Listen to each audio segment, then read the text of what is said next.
অনেকেই ভাবছেন যে এই যুদ্ধটা সম্ভবত ইরান এবং মার্কিন যুক্তরাষ্ট্র বা ইসরায়েলের। এর পেছনে কি আর কোনো রাষ্ট্র আছে? আপনি গেল ২ দশকের বা ২ যুগের যদি যুদ্ধগুলো অ্যানালাইসিস করেন, পশ্চিমা শক্তিগুলো যে আরব রাষ্ট্রগুলোকে বিভিন্ন দেশ ভিত্তিক অথবা কোটা ভিত্তিক অথবা রিজিম ভিত্তিক যে যুদ্ধগুলো হয়েছে, সেখানে মার্কিন যুক্তরাষ্ট্রের সাথে একটা রাষ্ট্র ক্ষমতায় আমেরিকার কে এটা জরুরি না। আমেরিকা যখনই কোনো যুদ্ধ জড়াইছে, একটা রাষ্ট্র সেখানে সবসময় বরাবর ভূমিকা রাখে, সেটা হচ্ছে ফ্রান্স। এর পাশাপাশি জার্মানি, যুক্তরাজ্য, ক্ষেত্রবিশেষে তাদের অবস্থান পরিবর্তন হলেও ফ্রান্সের অবস্থান কখনো পরিবর্তন হয়নি।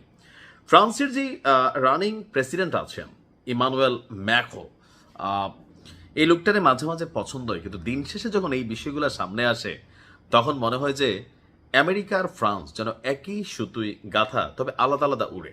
কিন্তু দিন শেষে আমেরিকা যেখানে হাত গুটায় নেয়, দ্বিতীয় কাজটা ফ্রান্স করে।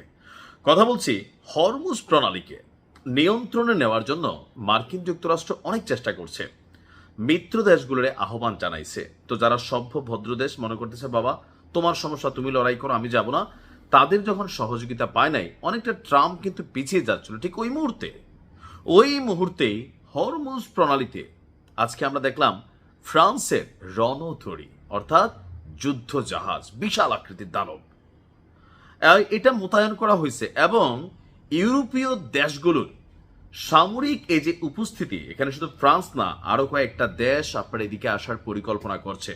তো ইরানের সামনে যখন এই খবর আসলো বা তথ্য আসলো, তাৎক্ষণিকভাবে ইরান চরম কড়া একটা জবাব দিয়েছে। দর্শক, ইরানের উপপররাষ্ট্রমন্ত্রী কাজেম ঘারিবাবাদি তিনি বলছেন যে হরমুজ প্রণালীতে যুক্তরাষ্ট্র যেই অবৈধ এবং আন্তর্জাতিক আইন বিরোধী কার্যক্রম চালাচ্ছে, তাতে ফ্রান্স, ব্রিটেন অথবা অন্য কোনো দেশের যুদ্ধজাহাজ অংশ নেওয়ার মানে হচ্ছে তারা এই কর্মকাণ্ডকে সমর্থন জানাচ্ছে। এমনকি এই এবং ইরান এই ক্ষেত্রে কড়া ভূমিকা নেবে। হরমুজ প্রণালীতে চলাচলকারী বাণিজ্যিক জাহাজগুলোর নিরাপত্তা এবং আত্মবিশ্বাস ফিরিয়ে আনার অজুহাতে সম্প্রতি ফ্রান্সের একটি বিমানবাহী রণতরী আপনার সেখানে মোতায়েনের সিদ্ধান্ত নেওয়া হয়েছে। আর গত সপ্তাহে ফ্রান্সের সশস্ত্র বাহিনী তারা বলছিল যে আপনার পারমাণবিক শক্তিচালিত রণতরী শার্ল দ্য গল বর্তমানে আপনার ওই নৌপথের দিকে অগ্রসর হচ্ছে, অলরেডি তারা সেখানে পাঠিয়ে দিচ্ছে। ফ্রান্সের প্রেসিডেন্ট ইমানুয়েল ম্যাক্রো এবং ব্রিটিশ প্রধানমন্ত্রী কিয়ার স্টারমার এই মিশনের নেতৃত্ব দিচ্ছেন। আর তাদের দাবি অত্যন্ত গুরুত্বপূর্ণ, এই আন্তর্জাতিক নৌপথে নৌ চলাচলের স্বাধীনতা ফিরিয়ে আনার লক্ষ্যেই তারা এই পদক্ষেপটি নিচ্ছে এবং এটা পুরোপুরি প্রতিরক্ষামূলক।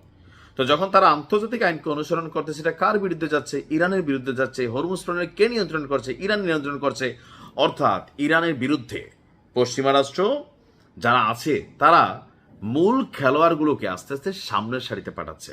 অর্থাৎ এই মুহূর্তে এই যুদ্ধ ফ্রান্স এটাতে কানেক্টেড হয়ে যাচ্ছে। যদিও ব্রিটেন বক্তব্য দিলেও তারা তাদের কোনো যুদ্ধজাহাজ এখনো পাঠায় নাই, যেটা পাঠাইছে ফ্রান্সের নেতৃত্ব দিচ্ছে আবার দুই দেশ, আর পিছনে আমেরিকা আছেই। তো ইরান বলছে যে এই খেলায় যারা পড়বা তাদের বিরুদ্ধে ইরান সশস্ত্র সংগ্রাম করবে, যেমনটা মার্কিন যুক্তরাষ্ট্রের বিরুদ্ধে করেছে। অর্থাৎ সবকিছু ঠিকঠাক থাকলে যে যুদ্ধটা আমরা ভাবছি যে স্তীমিত হয়ে গেছে বা এটা বন্ধের দিকে, আসলে তা না, তারা নতুনভাবে কৌশল করছে। দেখা যাক ইরান কি জবাব দেয়। ভালো থাকুন, আসসালামু আলাইকুম।